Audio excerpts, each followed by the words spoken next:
मला वाटत नाही कुठे, पण बघतो मी, तपास करतो प्रेम कसे करावे, प्रेमात यश मिळवण्याचा कोर्स वगैरे असेल तर मी आपल्याला कळवतो. परंतु तसं नाही, ते स्वतःचं कौशल्य. याचं कारण आहे, मार पडू शकतो प्रेमात, त्याच्यानंतर अपयश मिळू शकतं, मग खिन्नता येऊ शकते. ह्या सगळ्याची तयारी असलेली माणसं म्हणजे हेच लोक. कारण मगाशी मी काय सांगितलं, ह्यांना एवढे ऍक्सेस असतात ना की इकडं नाही यश मला, तिकडे कुठंतरी यश मिळतंच त्याला. आणि एखादा मकरवाला असतो बिचारा, काय असतं त्याचं दुर्दैव बघा, तर त्याच्या चाळीच्या समोर एक घरात नवीन बिराड येतं. हे लोक फास्ट डिसिजन घेत नाही. तो मकरवाला आधी खिडकीतनं बघतो, मग पडद्यातनं बघतो, 1 महिन्याने घराबाहेर येऊन बघतो तिच्या, त्याला ती बरी वाटते मुलगी, आणि 1.5-2 महिन्यांनी त्याला असं वाटतं जरा डेअरिंग करायला हरकत नाही. तो तिच्या घरी जातो, तो वडील तिचे म्हणतात या, तो मी समोरच राहतो. नाही, फार त्याला आपली बरी झाली, ओळख झाली, माझ्या मुलीचं लग्न ठरलंय, मला मुलगा नाहीये, कोणीतरी लिहायला आहेर पाहिजेच होतं मला. ते टोपी घालून त्याला बसवतात.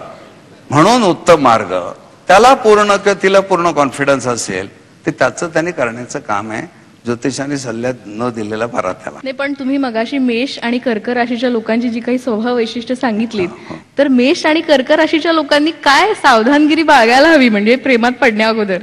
मेष ही आधी मुळात प्रेमात पडणारे राशीच नाही, मेंढा तो.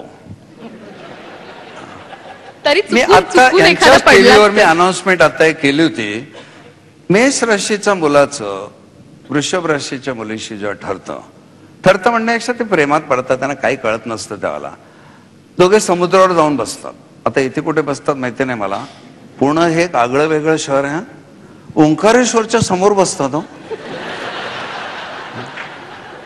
असं शहर जगात नाही आहे. ते इकडं स्मशान आहे, इकडं प्रेम चाललंय. खरोखर या मुलांना कौतुक आहे, काय पोचलेले लोक आहे ते. तर तो तिकडे समुद्रावर जाऊन बसतो. आता पुरुषांनी सुरुवात करायला पाहिजे नाही. हा मेंढा अर्धा तास गप्पच. मग तिने सुरुवात केली पाहिजे म्हणून ती करते. वारा किती छान सुटलाय नाही, तर हा म्हणतो बंगालच्या उपसागरात कमी दाबाचा पट्टा निर्माण झाला. यावरून लक्षात येईल की ज्याला शिकवावं लागतं तो हा प्रकार नाहीच आहे, ज्याचं त्याने आपलं करावं. आता तुमचा मेष आणि कर्केचा प्रश्न आहे. कर्क ही प्रेमळ राशी आहे, तीहून आपडून कुठे जाणं वगैरे प्रेमात पडणं प्रकार होत नाही. ती कर्क राशीची मुलगी आई वडिलांनी काय असेल ठरवलं त्याप्रमाणे करेल.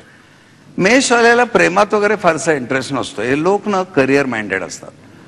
मेष राशीच्या मुलाचं लग्न झालं, तो हनीमूनला चालला ना की इथून महाबळेश्वरला जायचं ना, तो विचार करतोय 8-10 तास जाणार आहे. तो त्या फाईल्स बिल्स पण घेतो फॅक्टरीच्या. तिला कंटाळा येतो, हा काय करतो सारखं फायली टोकं घालून बसलाय. मग ती लाडाने म्हणते त्याला, माझ्या डोळ्यात बघा ना जरा. हा खाली बघूनच म्हणतो, खोपऱ्या झाल्यात का? त्याला काय दिसतच नाही दुसरं. बरं तिथे गेल्यावर तरी काय वेगळा वागेल की नाही. झालं 4 दिवस तिकडे फोन बिन करतो, परत येतं. मग ते आईकडे येते माहेरी. आई हा असं काय ग? आईला तरी काय माहिती तो कसा.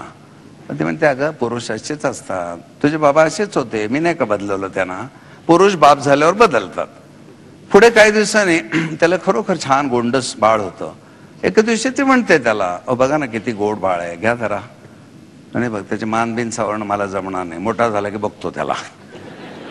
अशी मेष असल्यामुळे प्रणयाचा फारसा योग नाही त्यांच्या पत्रिकेत. पुढे नाटकाला भविष्य काही असतं का? जसं आता सध्या सही रे सही जोरात चाललंय आणि बाकीच्या नाटकांना फार बुकिंग कमी होतंय. म्हणतो अरे वा, त्या नाटकाचं काही नशीब आहे. थोडासा विचार केला, अर्थ नाही त्यात असं नाही. लोकांना काहीतरी वेगळं दिलं सहीनी. सर्वसाधारण जे काय लोकांच्या डोक्यात नाटक नावाची कल्पना, त्याच्यापेक्षा वेगळं. आता माझं उदाहरण घ्या.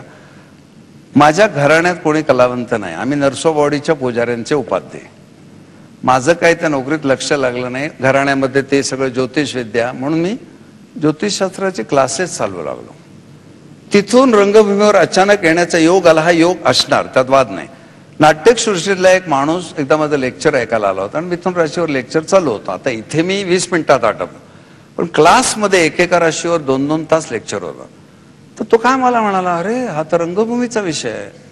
तर मी म्हटलं, बा मला रंगही नाही, रूपही नाही, तुमचे ते नेपथ्य आणि हे काही मला माहिती नाही.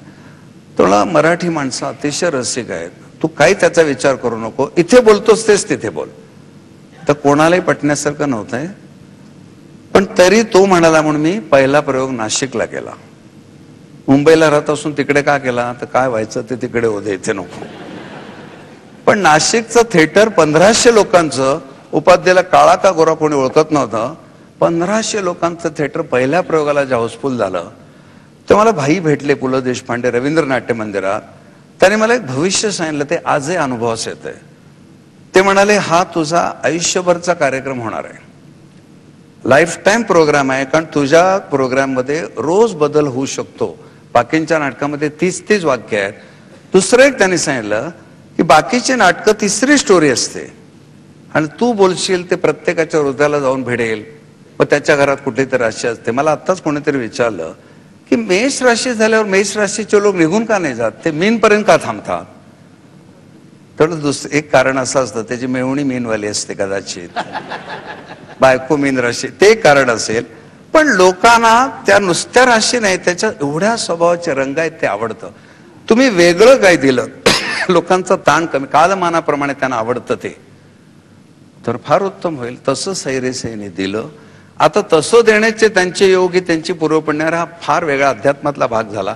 भविष्यरंजन नावाचा माझा जो कार्यक्रम आहे त्यात मी सगळे खुलासे करतो. कारण असेच प्रश्न नेहमी विचारतात लोक, हे सगळे असे पापी माणसं, यांची भरभराट चालली आहे आणि पुण्यवान माणसं बघा किती त्यांना त्रास होतोय, नाहक तुरुंगात आहे. त्याचंही उत्तर असं आहे की मुंबईला तुम्ही दादर स्टेशनला उतरलात तर छबिलदास शाळा आहे, त्या गल्लीला छबिलदास वडा गल्ली म्हणतात. तिथे उभं राहून वडा खायचा म्हणून उभा वडा गल्ली म्हणतात. असे जम्बो वडे असतात ना त्याचे. आता वडे किती खायचे काय मर्यादा आहे की नाही. एखादा मनुष्य खा वडे खात असेल 10-15, निसर्गाकडे दयामाय नाही, दुसऱ्या दिवशी कार्य सुरू होतं त्याचं. आणि त्या दिवशी मग इतका थकतो, जेवत पण नाही. तर त्याची आई म्हणते, बघावं माझ्या पोराने आज तोंडात पाणी पण नाही घेतलं आणि त्याला इतका त्रास होतोय, आणि तो बघा चरतोय कसा. त्याचं उद्या सकाळ झाली की त्याचं सुरू होईल. म्हणजे आज पेरलेलं आहे ते उद्या उगवणार.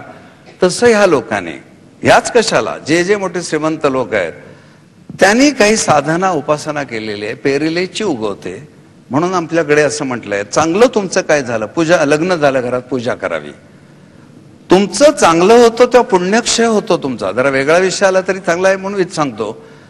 माझ्या काय बाबतीत चांगलं झालं तर माझं पुण्य कमीच झालं, मग ते मेकअप करायला नको का. तुम्ही जर म्हणलात माझी दिवाळी खूप चांगली गेली, तर मी म्हणतो तुमचं पासबुक द्या. पासबुकात 25,000 रुपये विड्रॉल असतं, म्हणजे 25,000 रुपये खर्च केले तेव्हा दिवाळी चांगली गेली. मग सैरेसे उत्तम चाललं, लता नार्वेकरांची पुण्याही किती खर्च आली, त्यांनी आता नवीन निर्माण करायला नको का.